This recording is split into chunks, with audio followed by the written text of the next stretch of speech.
I'm Mike, and in this series we're working our way through all 91 issues of Battle Games in Middle-earth. For each issue we create a video covering the terrain build and paint every miniature along the way, alongside this review where we look at the magazine as a whole. In today's issue I struggle to paint the included Théoden model, and we continue our back to basics crafting video with a gatehouse that joins the walls we built in the last episode. The magazine begins with a background page on Théoden, King of Rohan, and honestly I think he has one of the best character arcs in the films.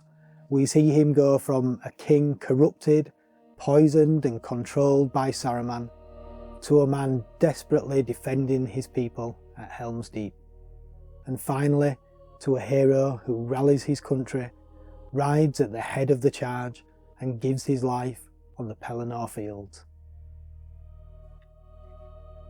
The next 4 pages give us advice on how to assault battlements, which, now that we have terrain with huge walls, will definitely come in handy.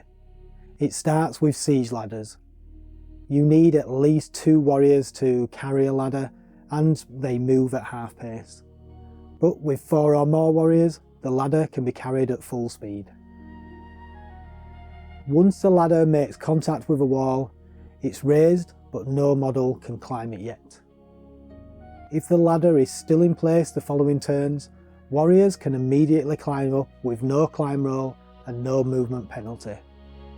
If there's a warrior blocking the battlements at the top of the ladder, the fight is resolved as if defending a barrier. If a warrior loses a fight whilst on a barrier and has to retreat 1 inch, you roll a die, and on a 1, 2 or 3, the warrior falls, suffering fall damage. Next, we move into the battle game, which continues the Helm's Deep campaign started in the last episode. The battlefield uses the walls we created previously and represents a fight along the Deeping Wall. The attackers are the Uruk-hai and have an endless supply of warriors to throw at the defences. The game lasts for 12 turns. The attackers must either climb the wall or blow it up, and then get as many Uruk-hai models as possible off the good side of the board. After 12 turns, if the evil player has 20 or more models off the good player's side, they win. If not, good takes the victory. Next up is the painting workshop, where we paint Théoden, who stands resplendent in his gold-trimmed armour.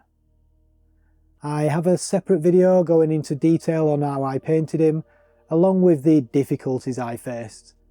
Théoden turned into one of those models where just nothing seemed to work correctly. I had to step away and come back to him another day, before I could finally get him finished.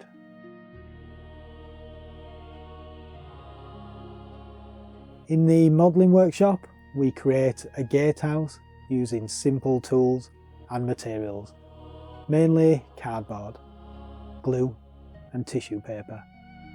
I also have a separate video covering this build, along with PDF guides available to download from Patreon. So if you'd like to support the channel and build one yourself, head over there. The gatehouse was a lot of fun to make. I'm really enjoying this back to basics approach to modelling.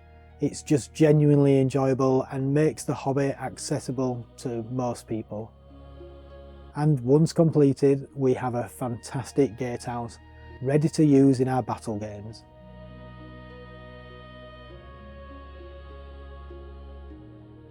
That brings us to the end of issue 29. We have a few new patrons to welcome. We have Reasonable Ostrich, Deb Stevens, Byron Hamilton, Mary Patterson, Chevy Sheep, Chris Hall and Peter Edwards. They join these wonderful people in supporting the channel as we continue this journey. If you'd like to support the channel, head over to Patreon, where I share in-progress updates and guides for creating this terrain, and members share their builds with me, like this awesome Weathertop in-progress build by Ian Plant, who has gone to the effort of magnetising the walls. I can't wait to see this one once it's completed. In the next episode, we paint up an Uruk-hai Berserker and continue the fort build with the central keep.